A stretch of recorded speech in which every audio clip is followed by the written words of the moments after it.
This week's episode of our show has been sponsored by Stibble's Codex of Companions, which is now available for pre-order at the Ghostfire Games online store. Designed by our amazing friend Logan at Runesmith, this book is jam-packed full of crazy critters to add to your games. Your characters can befriend these companions and follow them on their adventures. So for all of you that have a party that is notorious for building up a small menagerie of adorable followers, this is the perfect way to get some rules for that so that you can control the chaos that such creatures bring. So you can add all of these fun and adorable little monsters to your adventuring party by pre-ordering the book using the links below. Stibble's Codex is coming off the rails of a fantastically successful Kickstarter campaign and is now coming up for pre-order for its eventual delivery very soon. So check out that pre-order in the description below. And now, onto this week's episode.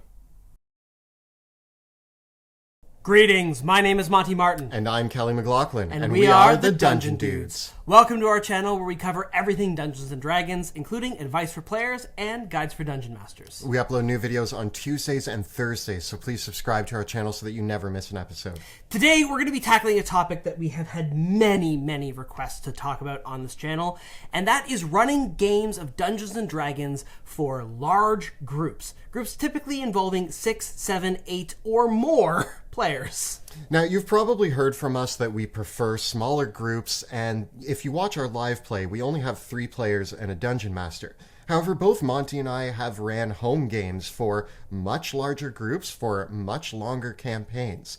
And we have a few points that we think are important to note about the way that the dynamic changes when you move from 3 to 4 players up to 6 or more players. I personally feel that 3 or 4 players is probably the sweet spot for Dungeons & Dragons, but things like Critical Role have really recently normalized this idea of a massive D&D group, and there are strategies that you can do to mitigate the problems that you run into when running D&D for such large groups.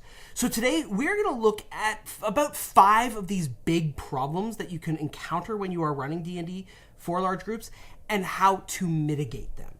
And I'm going to be very clear that we say mitigate because you can't fix them. You can only make them less of a problem.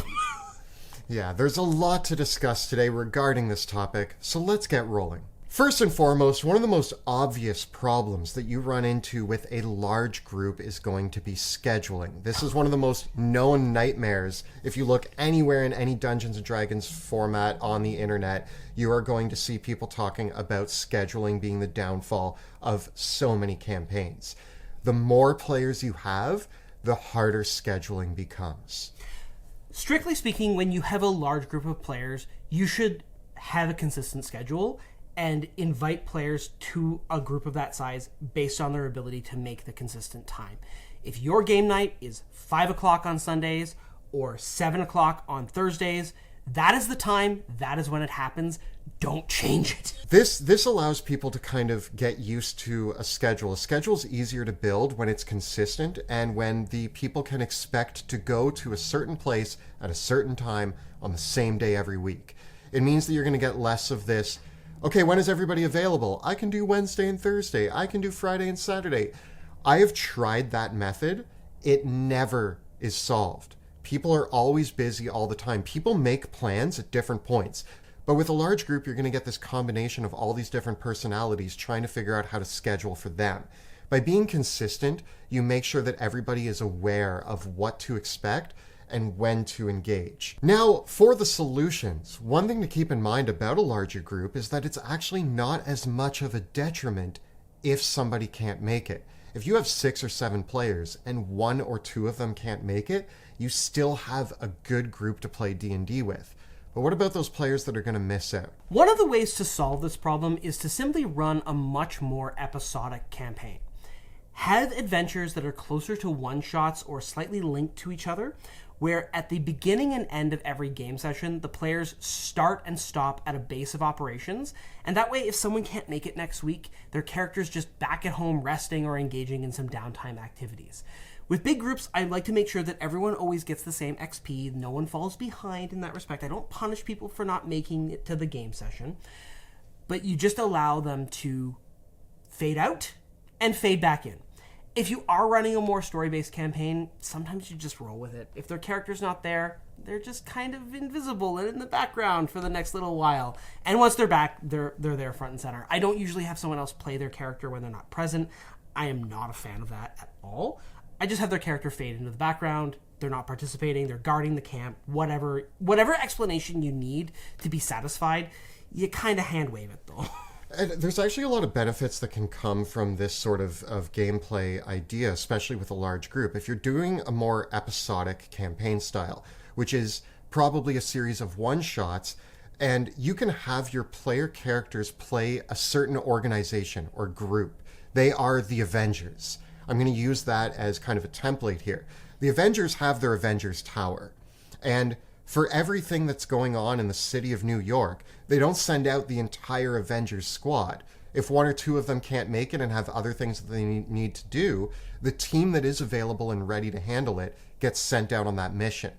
This also means that you can create a really cool headquarters, and you can actually have the players engage with that, which becomes a really important part of the table setting, and they get to build up their headquarters and their guild together to help solve bigger and larger issues. One of the downsides of this is that it does make it very difficult to involve an individual character's backstory, and oftentimes when you do this, it makes that person very, very important. And so if you're doing a character arc and Tony Stark can't make it, you kind of got a little bit of a problem on your hands. So be careful with those sorts of things. And this actually leads into our next point about how you share the spotlight time when you have a group this large. And for this, we need to do a little bit of pizza math here. If you have a group of people that are gathering together to play Dungeons & Dragons for 4 hours, that time is divided up amongst you. Think of it like a pizza. If you get an extra large pizza and are sharing an extra large pizza amongst 8 people, everybody gets less pizza than if you were sharing it amongst 4 people. So in this way, when you have a D&D campaign that has 5 players, including the Dungeon Master, every hour of gameplay, everybody gets 12 minutes of spotlight time. But if you have a group that is now ballooned to 8 players plus a Dungeon Master, well, you divide that up every hour up. People aren't getting a lot of time to play D&D or have the spotlight time. They actually spend the vast majority of their time watching other people play D&D. And so when you have a bigger group, everybody has to be on board with this, that they're going to spend more time watching and less time playing. That can be tough to negotiate. And just like ordering that extra large pizza for 8 people, you have to make sure that nobody takes more than their share.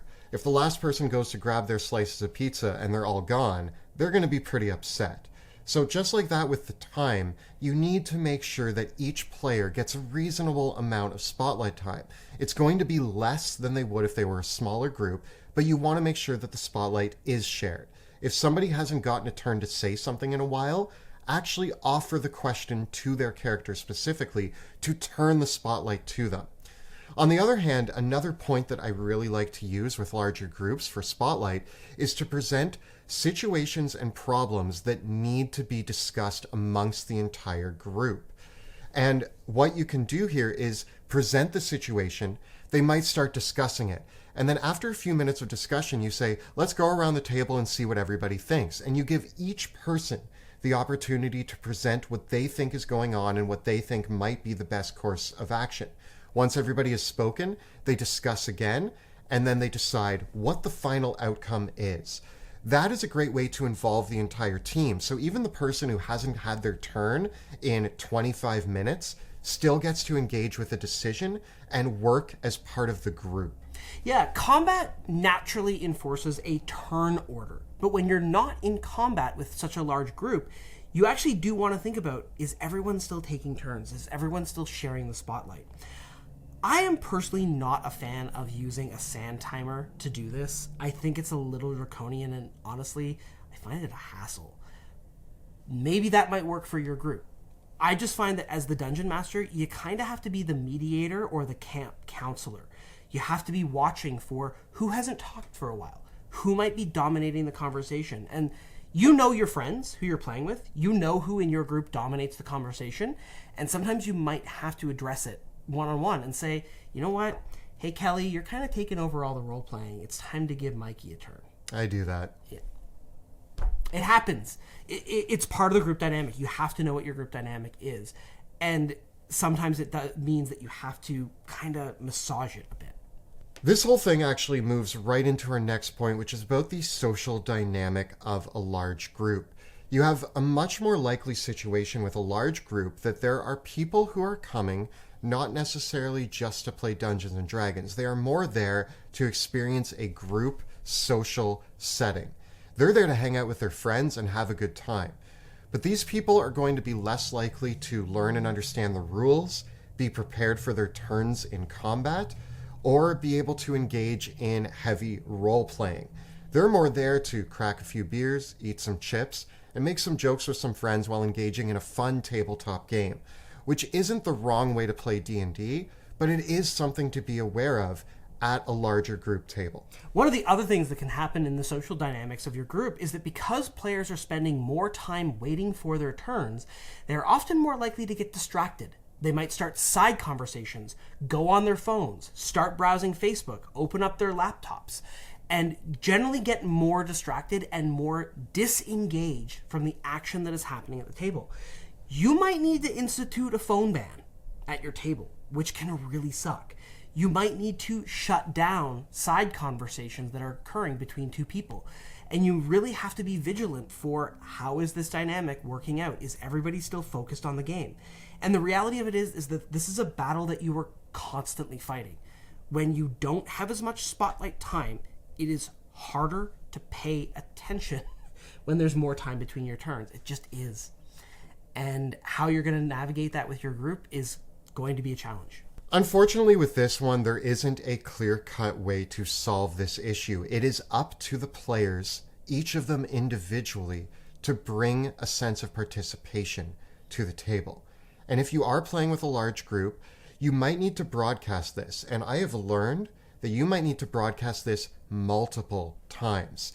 Session 0 is a great way to say, hey guys, for this campaign, I don't want people on their phones. I want you to pay attention when it isn't your turn and engage with the story in a meaningful way.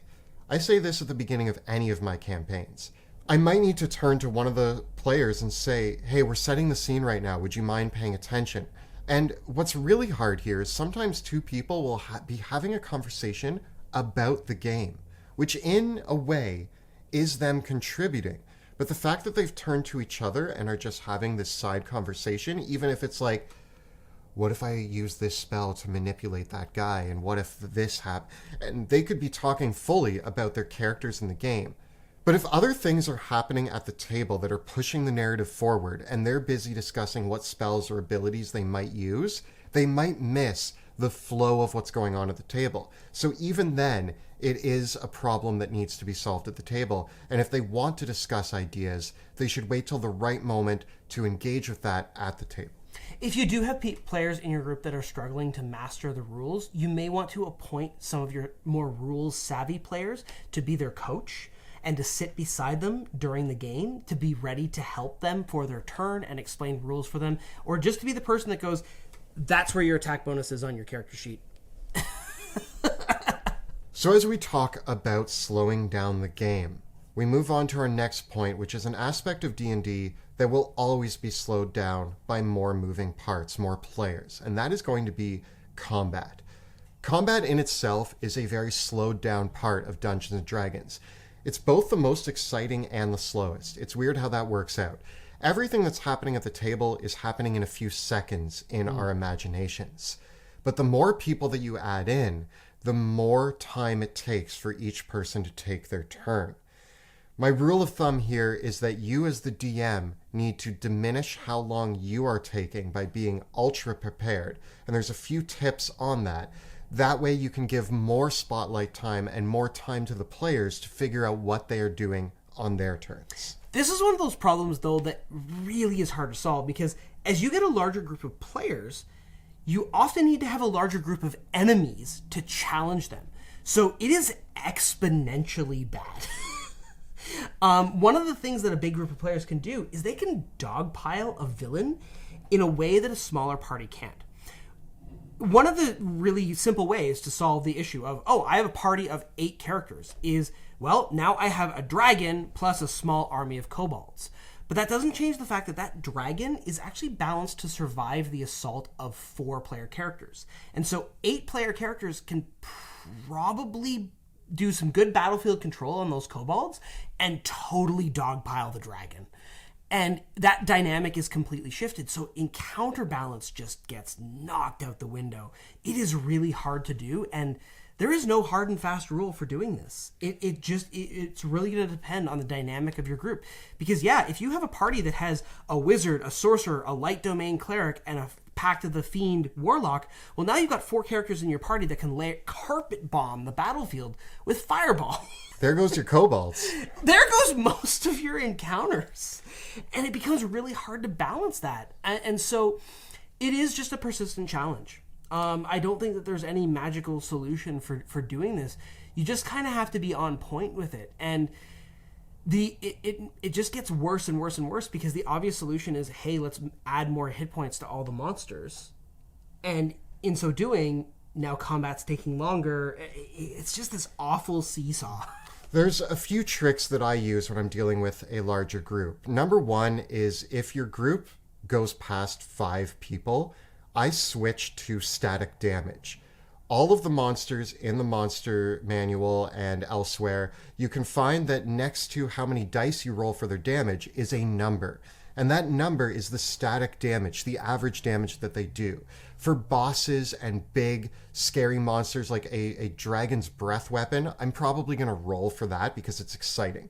But for a lot of the minions and lesser characters and all of that, static damage saves me having to roll dice, meaning that it takes me less time to go through all of the monsters on the table.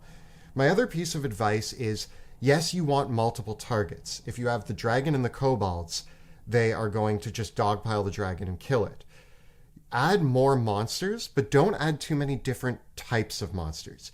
I try to not go above 3. This way there is only 3 initiative counts. One of the things that you may even want to consider with initiative is just ditching it all together and just going around the table. So literally just have each player go in the order that they're seated around the table, and then when it gets back around to you, run all the monsters. It is a little bit of a loss of losing that dynamic thing, but I think you actually gain a lot of time by doing this, because you don't have to have that whole roll for initiative, recording all the monsters down, recording everything down. Another way that you could break it is by saying that this half of the table goes, then the DM takes a turn for half the monsters, then this half of the table goes, and then the DM takes the turn for the other half, if you want to have a little bit more dynamism. And maybe you could have the initiative roll to determine just who's going to go first, and then go from that player and then around the table. You might want to avoid just doing traditional initiative, especially with groups of 7 and 8. A trick that I've done that kind of leans on that idea is, sometimes if the player characters in a large group have dealt with a combat encounter and then fly right into the next one, sometimes I even just announce, we're keeping the same initiative, let's go. That alleviates a whole 10 to 15 minute process, because if they're going right from one combat to the next, we can imagine that they just flowed into each other in a meaningful way, and that everybody's still on guard in the way that they were in the previous combat. You might have pre-rolled all of your monsters as well. These are little tips that can just help alleviate the stress of time. If you pre-roll your monsters and keep initiative from one combat to the next, that could be a lifesaver. Sometimes, though, if your players rolled really poorly on initiative, the right choice is to let them roll again, because it makes it more fun at the table. So be aware of all the options and decide which one is going to work best to help alleviate the pressure of time at your table. As we said before, you also might want to seat inexperienced players beside your more experienced players to act as coaches, or you may even want to appoint one of your players as the battle master and give them a little bit of extra responsibility. The battle master's responsibility is to make sure that all the conditions are being tracked.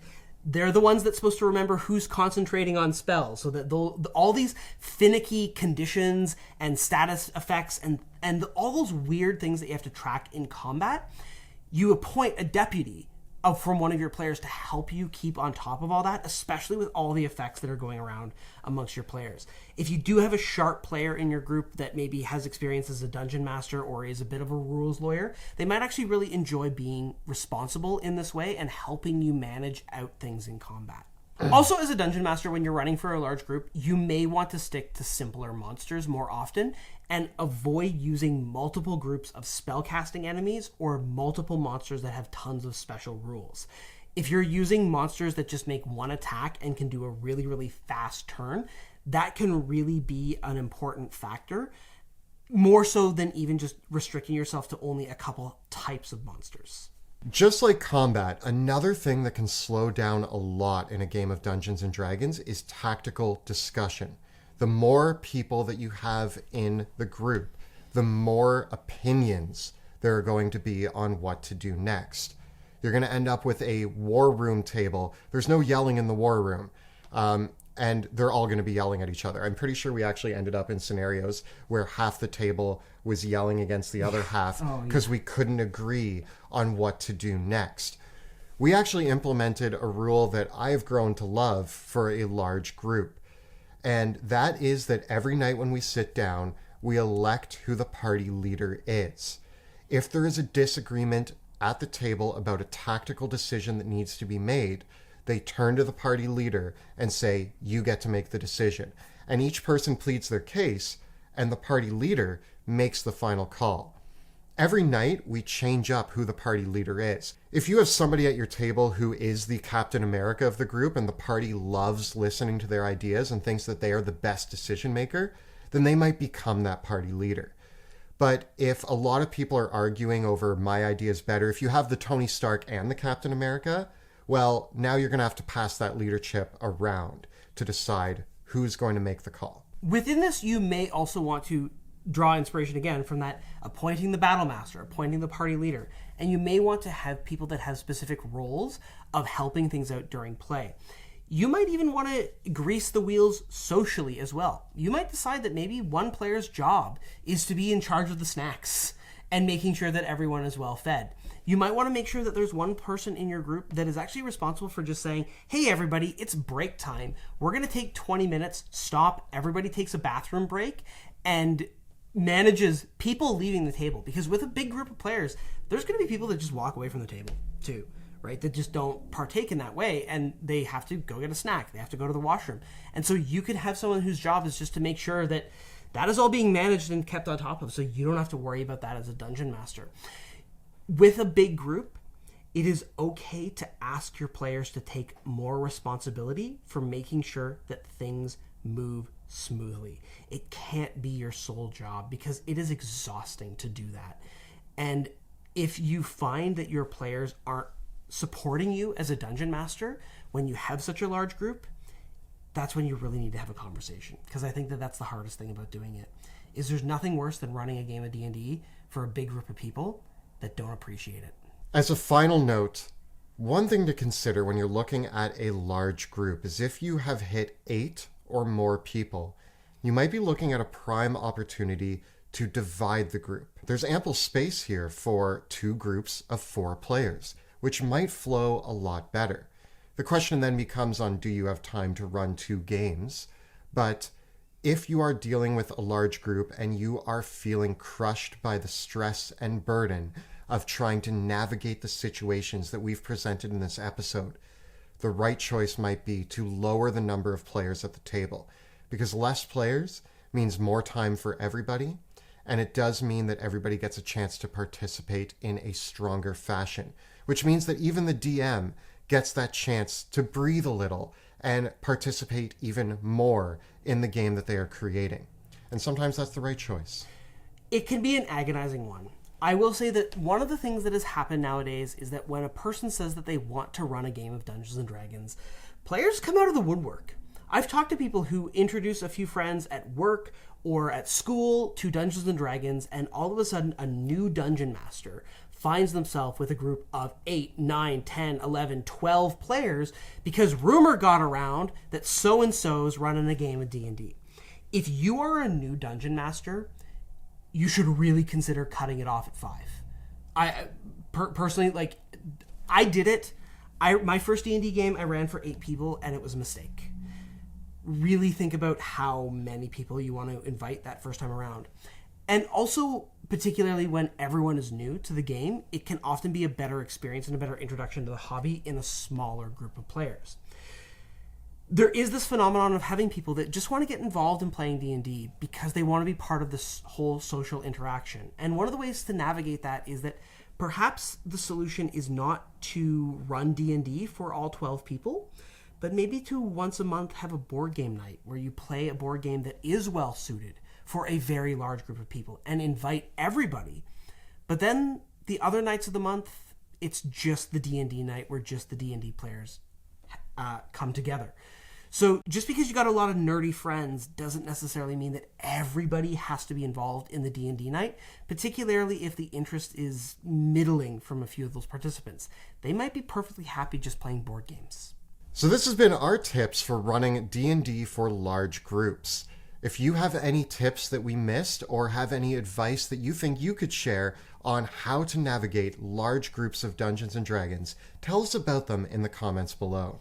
The videos that we create on our channel are made possible thanks to the incredible generosity of our Patreon supporters. A big thank you for both Kelly and I to all of our patrons out there for all your amazing help and advice through our writers room, our Discord community, and elsewhere in bringing these videos to life. If you enjoy the work that we do here on YouTube, please consider becoming a patron of our show by following the links in the description below. And our live play Dungeons of Drakkenheim is coming to Kickstarter. We've partnered with Ghostfire Games to bring this campaign to life as a 5th edition module. You can find links below to join the mailing list to be up to date on all the information regarding this Kickstarter. And don't forget to check out our live play in the Worlds of Drakkenheim, which airs Tuesday nights at 6 p.m. Eastern at Twitch. You can check out all the previous episodes of those shows right up over here. And we've got lots more advice for Dungeon Masters running games of D&D 5e right up over here. Please subscribe to our channel so that you never miss an episode. Thank you so much for watching, and we'll see you next time in the dungeon.